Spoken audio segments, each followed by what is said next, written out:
যারা যারা এই ভিডিওটি দেখার জন্য ক্লিক করেছেন, ভিডিওটিতে একটি লাইক দিয়ে কন্টিনিউ করার অনুরোধ জানাচ্ছি। আসসালামু আলাইকুম বন্ধুরা, বরাবর মতো আবারও সম্পূর্ণ নতুন একটি নিয়োগ বিজ্ঞপ্তির ছাড়পত্র নিয়ে আপনাদের মাঝে হাজির হয়েছি।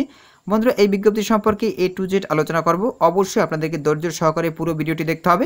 তাহলে চলুন মূল ভিডিওটি শুরু করা যাক। বন্ধুরা, মূল ভিডিওটি শুরু করার আগে বরাবর মতো ছোট্ট একটি রিকোয়েস্ট থাকবে। আপনি যদি আমাদের এই পরিবারের নতুন দর্শক হয়ে থাকেন, এরকম নতুন নতুন ভিডিও সবার আগে পেতে আমাদের এই চ্যানেলটি সাবস্ক্রাইব করে পাশে থাকা বেল আইকনটি অন করে রাখুন পরবর্তী ভিডিও নোটিফিকেশন পেতে। আর যারা সাবস্ক্রাইব করেছেন তাদেরকে অসংখ্য ধন্যবাদ। প্রিয় বন্ধুরা, দেখতেই পাচ্ছেন গণপ্রজাতন্ত্রী বাংলাদেশ সরকার অর্থ মন্ত্রণালয় অভ্যন্তরীণ সম্পদ বিভাগ, এখানে তাদের অফিসিয়াল ওয়েবসাইটে লিঙ্ক দেওয়া আছে, আপনারা চাইলে ভিজিট করে দেখতে পারেন। বন্ধুরা, এই ছাড়পত্রটি প্রকাশিত হয়েছে 2 সেপ্টেম্বর 2024 তারিখে। তো বুঝতেই পারছেন একদম নতুন একটি ছাড়পত্র। তো প্রিয় বন্ধুরা, আপনারা জেনে খুশি হবেন খুব অল্প দিনের ভিতরেই অর্থ মন্ত্রণালয় থেকে নতুন নিয়োগ বিজ্ঞপ্তি প্রকাশিত হতে যাচ্ছে।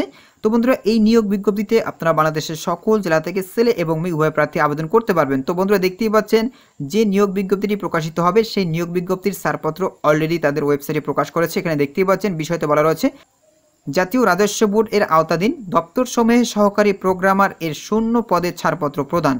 তো বুঝতেই পেরেছেন, এখানে দেখতে পাচ্ছেন উপযুক্ত বিষয় ও সূত্রের পরিপ্রেক্ষিতে জাতীয় রাজস্ব বোর্ড ও এর আওতাধীন দপ্তর সমূহে সাংগঠনিক কাঠামোভুক্ত নবম গ্রেডের সহকারী প্রোগ্রামার এর 12টি 0 পদে সরাসরি নিয়োগযোগ্য জনবল নিয়োগের জন্য নিম্নরূপ শর্ত সাপেক্ষে নির্দেশক্রমে ছাড়পত্র প্রদান করা হলো। তো বুঝতেই পেরেছেন পদটির নাম হবে সহকারী প্রোগ্রামার।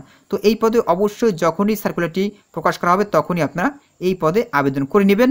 আর আপনারা আমাদের এই চ্যানেলের সাথে থাকবেন। আমাদের এই চ্যানেলে কিন্তু প্রতিনিয়ত job circular related video upload করে থাকি।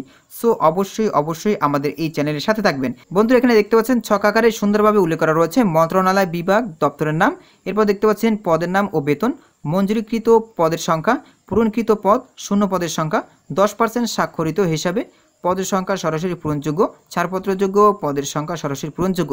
তো নিচে দিকে দেখতে পাচ্ছেন এখানে স্পষ্টভাবে তারা উল্লেখ করেছে জাতীয় রাজস্ব বোর্ড সহকারী প্রোগ্রামার, এটা হচ্ছে পদের নাম, গ্রেড হচ্ছে 9 অর্থাৎ নবম গ্রেডে বেতন প্রদান করা হবে 22,000 টাকা থেকে 53,060 টাকা পর্যন্ত। সরাসরি পূরণযোগ্য পদের সংখ্যা দেখতে পাচ্ছেন 40টি, পদোন্নতির মাধ্যমে পূরণযোগ্য পদের সংখ্যা দেখতে পাচ্ছেন 61টি, মোট পদের সংখ্যা দেখতে পাচ্ছেন 101টি, সরাসরি পূরণযোগ্য পদের সংখ্যা 27টি, পদোন্নতির মাধ্যমে পূরণযোগ্য পদের সংখ্যা হচ্ছে 33টি, সর্বমোট দেখতে পাচ্ছেন 60টি, সরাসরি পূরণযোগ্য পদের সংখ্যা রয়েছে 13টি, এবার দেখতে পাচ্ছেন পদোন্নতির মাধ্যমে পূরণযোগ্য পদের সংখ্যা রয়েছে 28টি, মোট 41টি। তো নিচের দিকে দেখতে পাচ্ছেন শর্তসমূহ দেওয়া আছে। সরাসরি নিয়োগযোগ্য 0 পদের ছাড়পত্র প্রদানের শর্তসমূহ উল্লেখিত পদ পূরণের ক্ষেত্রে যদি আদালতে কোনো নিষেধাজ্ঞা থাকে বা রিট বা মামলা বিচারাধীন থাকে, কোনো মামলায় রায় বাস্তবায়নের বিষয় অপেক্ষমান বা প্রক্রিয়াধীন থাকে, তবে আদালতের নির্দেশনা যথাযথভাবে বাস্তবায়নপূর্বক বিধি মোতাবেক 0 পদ পূরণের কার্যক্রম গ্রহণ করতে হবে। এরপর দেখতে পাচ্ছেন প্রাপ্ত প্রস্তাব 0 পদের সংখ্যা কোনো গরমিল থাকার কারণে কোনো পদে অতিরিক্ত জনবল নিয়োগ পেলে সেক্ষেত্রে ভুল তথ্য প্রদানকারী দায়ী থাকবে। ছাড়পত্রের আদেশ প্রাপ্তির পর জারিকৃত ছাড়পত্রের সত্যতা সম্পর্কে আবশ্যিকভাবে এই বিভাগে যোগাযোগ করে ওয়েবসাইটে সম্পূর্ণ নিশ্চিত হয়ে পদ পূরণ করতে হবে।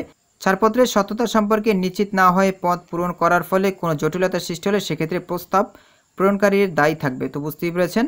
তো বন্ধুরা, বুঝতেই পেরেছেন যে খুব শীঘ্রই কিন্তু অর্থ মন্ত্রণালয় থেকে নতুন নিয়োগ বিজ্ঞপ্তি আসতেছে। তো অবশ্যই আপনারা এই নিয়োগ বিজ্ঞপ্তিতে আবেদন করে নেবেন। তো বন্ধুরা, আমাদের এই চ্যানেলের সাথে থাকবেন। আমাদের এই চ্যানেলে কিন্তু প্রতিনিয়ত নতুন নতুন সার্কুলার রিলেটেড ভিডিও আপলোড করি। এই সার্কুলার রিলেটেড ভিডিওগুলো আপনারা অবশ্যই দেখে নেবেন। যারা এখনও নতুন নতুন সার্কুলার রিলেটেড ভিডিওগুলো দেখেননি, আপনারা আমাদের এই চ্যানেলে প্রবেশ করে সার্কুলার রিলেটেড ভিডিওগুলো দেখে নেবেন। তো প্রিয় বন্ধুরা, আজকের ভিডিওটি এই পর্যন্ত। পরবর্তীতে নতুন কোনো ভিডিও নিয়ে আপনাদের মাঝে হাজির হবো। সবাই ভালো থাকবেন, সুস্থ থাকবেন। আল্লাহ হাফিজ।